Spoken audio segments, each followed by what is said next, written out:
What up, nation? Welcome to another edition of the Wise Tech MLB DFS Wise Stream. CK013 here. You can find me on Twitter at CK_013. And I, of course, am from the Wise Tech Nation, which you can find on all the social media platforms listed above or directly at wisetech.com. We are a premium DFS content provider as well as a DFS community designed to help make you a better DFS player. Looking to build off of a really good first day at MLB playoffs. Took down the Minimax yesterday. Was really happy with how things went. In the article, I think I wrote up 4 stacks, and the fourth one was actually the Yankees. Granted, I did put Bieber as the cash game pitcher, but for that reason, I really wanted exposure to the Yankees in tournaments. We talked about how Bieber was giving up a lot of home runs to righties. We talked about how the Yankees were a really good offense. They struggle on the road all season, but it's playoffs, so I guess they showed up. And in their defense, they are healthier now than they really have been all season. But we're looking to build. We have more games, double the amount of games. 8 games, I think, total. So a lot of different ways to go. We are running a $50 giveaway. For the details of that, go to our Twitter. It's a Twitter giveaway, so at @wise_take. You'll see the pinned tweet over there. Take advantage of the giveaway. We're going to be doing a drawing on Saturday, 10/3. Just like we did, we had a separate stream for it. Did a randomized little drawing with the spin wheel. To get your name in the hat, so to speak, you need to, or on the wheel, I guess I should say, just go follow the instructions. Anybody can participate. Just go to the Wise Take Twitter at @wise_take. Take advantage of that. Okay. Welcome. Anybody who's new, please hit the like button. Really goes a long way. Really helps us out. Allows us to continue to do what we do, which is doing dirties on the YouTube, Twitch, Podbean, iTunes networks. So really help us out. Hit the like button and share our stuff, man. Push our stuff. Let the people need to know about the Wise Tech Nation. More people need to know. Getting into the pitching, we've got our pitching stat sheet pulled up here. I'll start with Carlos Carrasco, being that he's the most expensive pitcher. So obviously against the Yankees, I don't think people are dying to play Carrasco, which is interesting because he is the most expensive pitcher. So I think he'll have the lowest ownership of the studs. I actually expect him to be very low owned today. And rightfully so to a degree. We have 3 games with major wind. Houston, Minnesota, we've got winds blowing out to right center at 20 to 25 miles an hour. In Miami, Chicago, that's right, Wrigley, we have winds blowing out to right field at 20 to 25 miles per hour sustained. And then even in this game, the New York Cleveland game, we have winds blowing out to right at about 15 to 20 miles an hour. So a lot of wind, which means a lot of risk for any pitchers involved, including Carrasco. Carrasco's walk rate is a little high, but if you look, it's really high to lefties. And I think that just from a game theory perspective, there's really nothing in the numbers to tell you that Carlos Carrasco is going to fare better than Bieber did last night. Bieber's numbers were just elite, looking like the best pitcher in baseball this year in the American League. And he got tagged up. With that said, I know the ownership on Carrasco, who is a high upside pitcher, is going to be low. So I'm kind of interested in tournaments. We see a 15% swinging strike rate, which right now is showing up as the highest on the slate. We also show fairly strong splits. A 312 WOBA to lefties, a 271 to righties. More importantly, a 13% walk rate to lefties, a 6% to righties.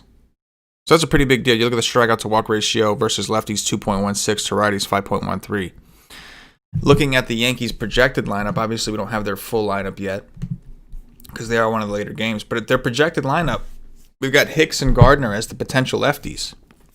Other than that, the Yankees are very right-handed, and we've got wind blowing out, but it's blowing out to right field, which favors left-handed hitters, or guys that can go opposite field, which Aaron Judge certainly can. But point being, I don't hate I don't hate the idea of playing a little bit of Carrasco. I'm thinking around like 20% across the 170 teams I'm doing. So not a ton, not a lot. But I'll keep him in the pool because I think his ownership is going to be really low. And he's got a big ceiling.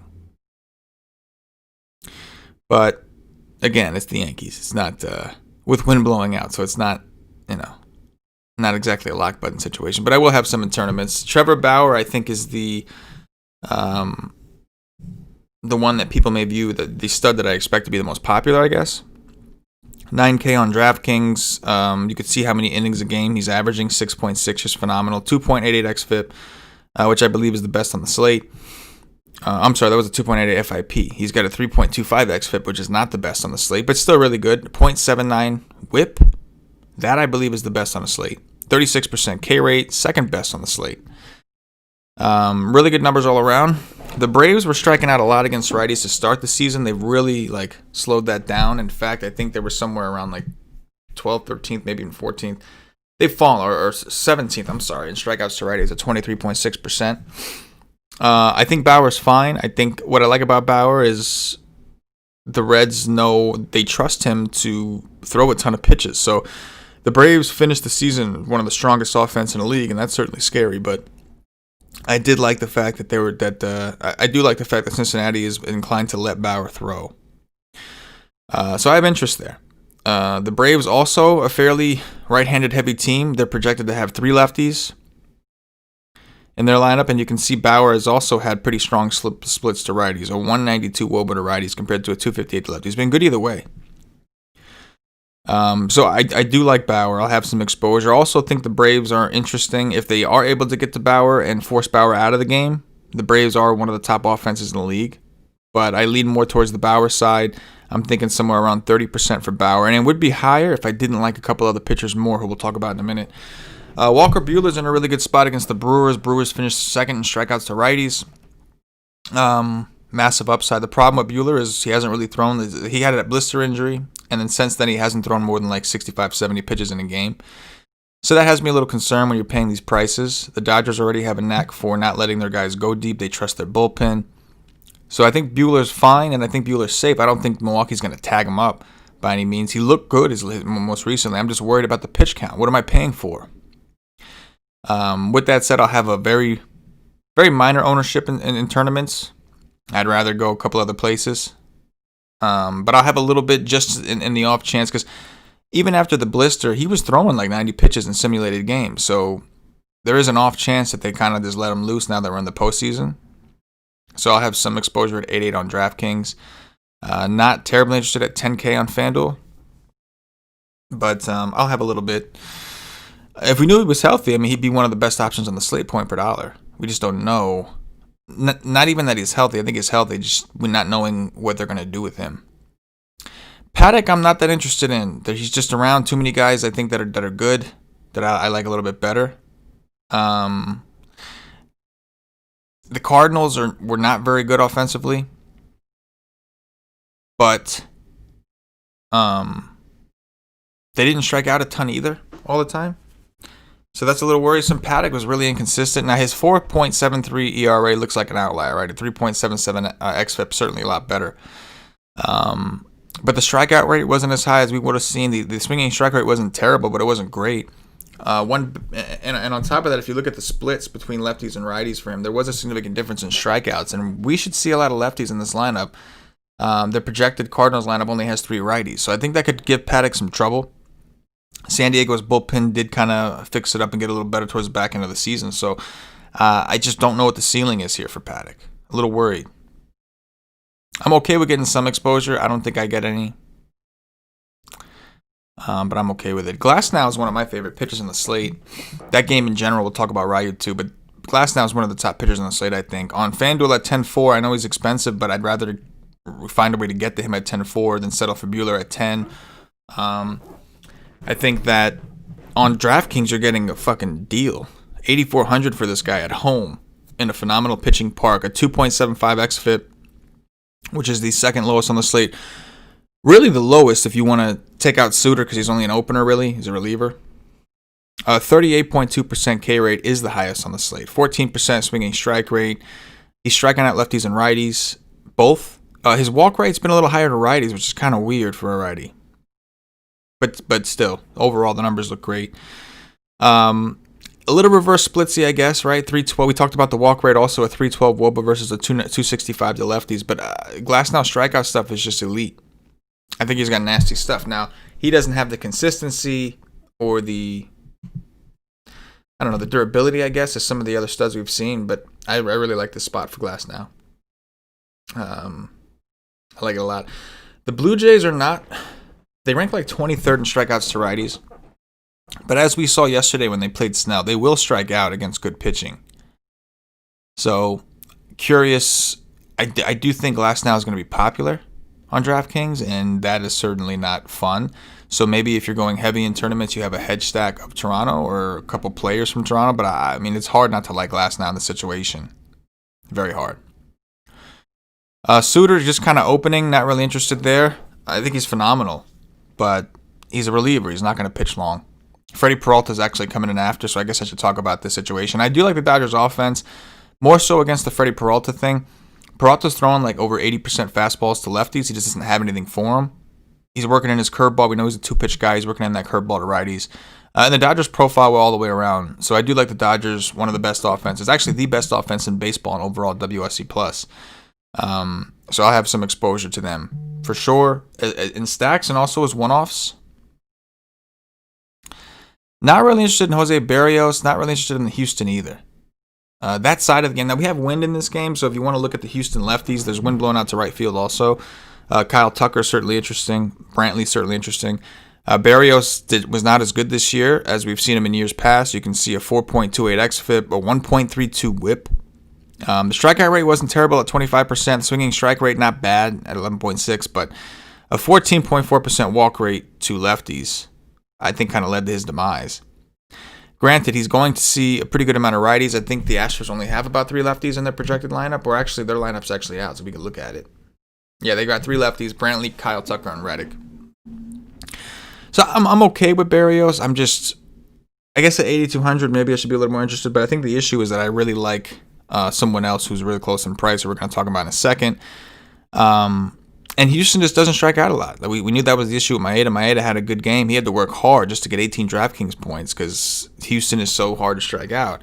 And I think Maeda is a better strikeout pitcher than Barrios, at least this season. So not really interested in Barrios. I'm okay with some one-offs from the Stros, but I'm not terribly interested in the Stros either. Again, they're mostly right-handed.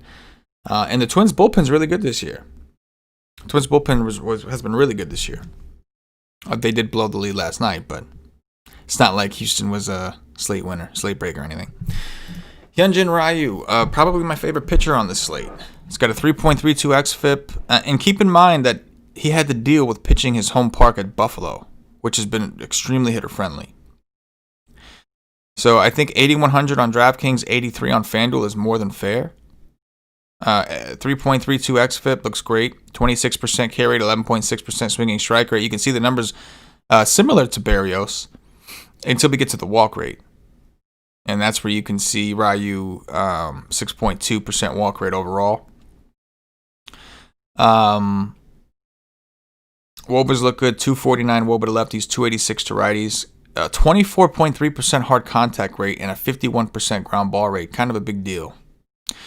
So I do like Ryu a lot. He's probably my favorite pitcher in tournaments today, is the way I would word that one. Favorite tournament pitcher, if you will. Just give me a second to pull something up real quick. I want to check.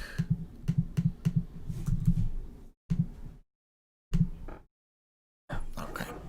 So yeah, I'll have a lot of Ryu, and the main reason for that is the Rays overtook first place from the Braves and the A's or whoever they were competing in strikeouts to lefties. So Rays striking out a ton against lefties. He's getting a massive park boost here. Again, normally he's pitching his home games, or he is pitching his home games this year in Buffalo, which has been extremely hitter-friendly. Now he gets one of the best pitching parks in the game in a dome. Really like Ryu, who's really had a Cy Young caliber year to his standards. I wouldn't put him in the same boat as the Biebers and those guys, but we look at these numbers a little bit differently, looking at it from a fantasy perspective. But I really like Ryu. Max Fried, I'm a little reluctant to pull the trigger on. I'm not dying to attack him either. He really hasn't given up a lot of home runs, but I've been a little worried. I mean, he had some injury issues this season. His most recent start against Miami, he threw one pitch. He's got full medical clearance on his ankle, so maybe I shouldn't be as worried. Cincinnati does strike out like in the top 10 against lefties, so maybe this is a better spot for him that I'm letting on. I think the price is reasonable. I'm just a little concerned. Like so against the Mets, he was kind of 80 pitches in a 15-2 game. He was pretty good. Pretty good. Only had 3 Ks, but the Mets could be tough to strike out unless you have like elite nasty shit. But against Miami, that was weird, right? 2 home runs, 2 earned runs, 1 inning, he was done. So I guess that has me a little nervous. But if you're not worried about the injury stuff, if you're not worried about any of that, then yeah, he's a phenomenal play at AK79. Again, I don't know if I need him. I thought I had other players I could use around his price range. I much prefer Ryu. But I think Fried's ownership will drop for the same reasons that I'm stating. So if you want to take some shots, be my guest. Kyle Hendricks, the price discrepancy is pretty wild, right? On FanDuel, you can see the innings pitched per game, 6.8 highest on the slate. That's pretty valuable on FanDuel when you're chasing the quality start. 7.7 on DraftKings seems like a really good price against Miami. Again, we have 20-mile-per-hour winds blowing out to right field, 20 to 25 sustained. So we do have some serious wind here blowing out to right field. However, Miami's only got 2 lefties in their projected lineup, Matt Joyce and Dickerson. So I think it's an okay spot for Hendricks. I think his ownership will be low because of the wind. However, it's worth noting that Hendricks has had some trouble with wind, with homers this year, a 3.17% home run per rate. And he's actually been a little reverse splitsy, it looks like. 241 WOBA, 2 lefties, a 300 WOBA, 2 righties. See if I could fix this for you guys real quick. I don't like how that's showing up. Bang. There you go. So I'm okay with Hendricks, but again, I just think that there are other options around him that I prefer to go with. One of them being Chris Bassett, who is 7,400 on DraftKings and significantly cheaper on FanDuel as well. A 2.29 ERA, but don't get fooled. He's got a 4.49 xFIP, which is a little scary. The swinging strike rate was down this year. Strikeout rate was down. Overall, his numbers were down this year. However, he does face a White Sox team that is mostly right-handed, and you can see he's got pretty strong splits as well, a 260 WOBA to righties, 324 to lefties. And he's got a phenomenal park in Oakland. Chicago, as threatening as they are a top 10 offense in strikeouts against righties this year. And again, Bassett's been pretty good to righties. So I'm willing to take some shots in this big park on a 7-4 pitcher that I think will have low ownership because of the threat of the White Sox, despite the fact that it is a good strikeout matchup. Keuchel, I'm not really interested in. Just an upside issue for me, ceiling issue. Now, he could eat some innings. He's got a great ground ball rate. Hard contact rate's low. Oakland has not been great this year overall from a fantasy perspective. I'm just not interested because of the upside, right? He's not a big strikeout guy. 16% K rate just doesn't really get it done for me. So I'm not trying to go there. Also, Oakland is kind of interesting if you consider the fact that they are a major fly ball hitting team. And they always have been. That's kind of something Oakland's built towards. A big analytic team. They look for guys that hit fly balls, because fly balls lead to home runs. So you can consider that for whatever it's worth, but I'm not really interested in either side. Not too much. Bassett's really the main thing in that game, I think, for me. Urquidy's pitching for Houston, making this a pretty good-looking spot for Minnesota. So Houston decided to use their 2 best pitchers yesterday, and they won. So I guess you could say it sort of paid off. The only issue is now they're left with no one. Urquidy is not a good pitcher, or at least not this year. He's got a 2.73 ERA, but a 5.36 xFIP, a 14.7% K rate. So he's not striking dudes out, putting a lot of balls in play. He's been reverse splits this year. 174 WOBA to lefties, 368 to righties. The Twins lineup is nicely balanced. Now, I think where this works, well, I guess today they threw out a bunch of lefties. I guess they're trying to capitalize on the wind. Not the best looking Twins lineup, I'll admit, and I do like the Twins offense today a lot, so I was a little disappointed. They've got Alex Kirilloff in there, Marwin Gonzalez, Jeffers again. Would have liked to have seen Sano back in there, especially with a guy with Sano is in there. Okay, so Buxton is the one I would have liked to have seen in there. because of Urquidy's reverse splits. But Houston's bullpen's one of the worst on the slate. They were one of the worst in the league this year. So I definitely think that there's upside in the twin stack once again. And again, we have winds blowing out. So while Urquidy's been decent against lefties this year, we still have a lot of really good lefties on the Twins. Max Kepler, Eddie Rosario. RAs is having a great season. Then you have the righties, Nelson Cruz, Sano, who are just having really good seasons as well. 3.45% home run percentage. And again, there's no help. They used their best two pitchers. Yes, I was shocked. But I guess that was the way they were going to win. If they brought in this bullpen, and they knew it, if they brought in the bullpen, first of all, if they left Greinke in there, Greinke was one at bat, like he was one, what do you call it? One time through. If they would have seen him one more time, they would have tagged his ass, right? And then they brought in Framber, who did a phenomenal job, did what he did. But he went like 5 innings or some shit, 4 or 5 innings. So now he's pretty much shot. Maybe they use him a little bit today, but they're going to have to rely on the rest of that bullpen. And the reason they used Framber yesterday was to secure a win. They didn't trust their bullpen to get it done, rightfully so. So I do like the Twins' offense. Kwang Hyun Kim, 15.6% K rate, only a 7.3% swinging strike rate. He's another one, 1.62 ERA, but a 4.52 xFIP.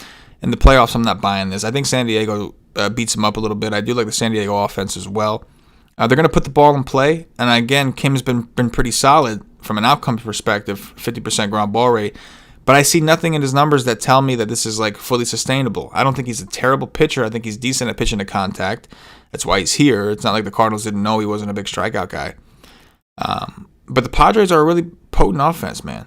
They're really potent offense. They were better against righties this year, but if you look at their actual lineup, Fernando Tatis, Machado, Myers, Nola, Pham, those are just the righties. You still got Hosmer, Cronenworth, who showed some power this year. Jerkson Profar, who at times played well, and even Trent Grisham batting ninth, who's been their leadoff hitter for the most part. So on top of that, it looks like it's going to be hot in San Diego, 87 degrees in San Diego. So I do like the Padres' offense. And they're expensive, so I think that people who pay up for pitching, if people do that, may have a difficult time stacking them fully. So I'll definitely have exposure. Alcantara, again, one of the more interesting spots on the slate. So I think he's one of the best value pitchers that we have here, clearly. The problem is we've got winds blowing out to right field. He's been bad against lefties, and the Cubs have a shit ton of lefties. So the Cubs look like one of the best offensive spots on the slate. Now, the Cubs did strike out a ton this year, which that's how Alcantara can kind of troll everyone and get through this. But you can see the splits. Alcantara, a 215 WOBA to righties, but a 369 to lefties. And we talked about Alcantara against the Yankees in his last start. That was exactly the issue, right? The Yankees were extremely right-handed. We said that was a boom or bust. Either the Yankees were going to tattoo his ass and break the bullpen open, or he was going to go out there and just ball the fuck out. And that's exactly what he did. This is the opposite scenario. We're going to see a lot of lefties. Cubs have 3 righties in their lineup, and those 3 righties are pretty damn good in Chris Bryant, Wilson Contreras, Javier Baez. So I think it's a great spot for the Cubs, who are at home with winds blowing out 20 to 25 mile an hour sustained to right field against Sandy Alcantara, who has struggled against lefties this year, despite having a pretty good season. Struggled against lefties this year. Look at the walk rate, 13.3%. WOBA 369. Seems like a really good spot here for the Cubs. And on top of that, Miami's bullpen's been atrocious this year. I mean, let me see if I'll pull up the bullpen stats from Wise Take to give you a clearer picture of how bad their bullpen's been coming into this point. Marlins had the second highest xFIP. The only team that had a worse, the only bullpen that had a higher xFIP than Miami was the Mariners. The Marlins had a higher xFIP than the Rockies, the Giants, the Rangers, the D-backs, all these guys that we know of having bad bullpens. So phenomenal spot for the Cubs. They're my favorite offense. I like the Twins too, but the Cubs are my favorite right now. Last but not least, we get to Masahiro Tanaka. Tanaka-san. Tanaka-san, please hit that like button, guys, if you haven't already. Appreciate those of you hanging out with me. My MLB breakdown is up at the site where I get a little bit more specific with my game plan. Go check it out. We have day passes available. And don't forget, at Wise_take on Twitter. Make sure you participate in our free $50 giveaway. You want $50? We're giving it away on Saturday. You can participate simply by following the rules on our Twitter. It's pinned on the tweet. Let's see. Tanaka-san. Tanaka's got an outstanding price on DraftKings at 6,700. Tanaka's had reverse splits this year, which you would think would bode well against the Indians. I think Tanaka's a boomer bust. I do like Tanaka. I think his price is way too low. We know the Yankees trust their bullpen. They're not going to let Tanaka do what Cole did. No matter how good Tanaka's doing, he is not going the distance that Cole did last night. Cole had to fight for that. Tanaka's more compliant. He's got a 4.19 xFIP, which isn't as good, I think, as he's capable of, but a 14% swinging strike rate, which is awesome. And the big part here is he's going to see a lot of lefties against the Indians. The Indians have a lot of switch hitters. They're going to have a lot of left-handed bats in their lineup. And you can see a 275 WOBA to lefties compared to a 365 to righties. With that said, J-Ram's got really good BVP, and we have winds in this game as well. I think, 15 to 20 miles an hour in this game. So, yeah, I mean, I do like the Indians' bats. It's a situation where I know it sounds like a cop-out, but in tournaments when you're doing so many teams, I'm gonna have it covered to both. I'll have Cleveland stacks for sure, and I'm also gonna make sure to have some Tanaka teams because at 6-7 he's really valuable if he does well. FanDuel at 8-1 is where it's a little trickier. The Indians aren't a huge strikeout team. I know that. I know that Cole went out there and struck out like 13 or whatever. That's Garrett fucking Cole, man. You know, Tanaka is good. He's not Cole. And again, we talked about the trust levels is different. What they'll allow Tanaka to do versus what they'll allow Cole to do. So I'm okay with working Cole into tournaments. If on FanDuel, if you want to take the shot, you can see he's only averaging 4.8 innings per game. Now, a lot of that has to do with the beginning of the season. They were really, really cautious with him when they started the season. So they've been letting him go around 90 pitches or so lately, which is a benefit for sure. But yeah, it's a polarizing spot. I think the Indians will be extremely low owned. They're looking for some payback after getting tattooed last night. So it's kind of interesting to me, the thought of, again, Tanaka's been good against lefties, but we have some wind out there. J-Ram's got really good BVIP. Really good BVIP. Framel the GOAT looking pretty good against Tanaka, who's reverse splits. So I'm interested in the Cleveland bats as like a lower owned, not like a ton of exposure. I like the Cubs and I like Minnesota way more. I like the Padres more. But I'll have some. And I think that for sure. And I'm also going to have a couple tournament teams with Tanaka because he's too cheap on DraftKings. On FanDuel, maybe I could do without, right? Cleveland's like middle of the pack in strikeouts normally. On DraftKings at 6-7, I'm going to have a little bit. Especially because I'm going so heavy on the Cubs against Alcantara. I still want a cheap guy for those builds. For sure. For sure. Let me just pull up some stat stuff because I see your boy Tony A has some questions. So we will pull it up. Going into the chat, Tony A says winds blowing out in Wrigley 20 miles per hour, which is good.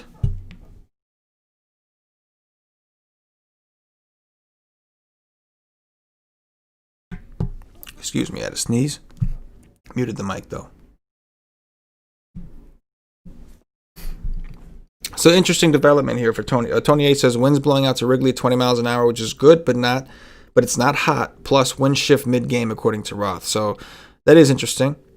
NFL note: Pittsburgh Tennessee game postponed. Oof, I got a double. Man, really? That came down? Oh man, that's wild.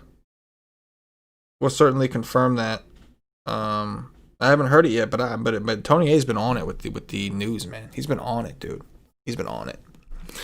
Tony A says, which right-handed hitters on the Yanks can pull the ball? We can look at the guys that can pull the ball, but I think the guys that are going oppo, because they're mostly right-handed, are really what we're looking for, right?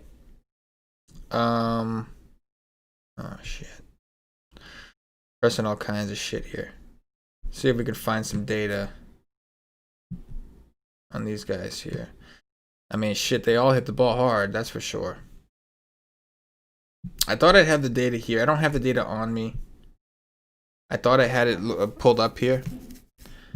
Oh, this is the wrong fucking team anyway. Let's go to the Yankees real quick. Yeah, I don't have it at the moment. Don't have it at the moment. Sorry, Tony. I thought I had that data available. I don't. I can tell you guys like Aaron Judge likes to go oppo. I know DJ LeMahieu pretty good at going opposite field. Stanton has the power to go oppo. That's the thing. When you have power hitters, like a lot of their power hitters have the power to go opposite field. Their tendencies are a little bit of a different story, but they have the power to do it depending on where Carlos Carrasco plans on pitching him.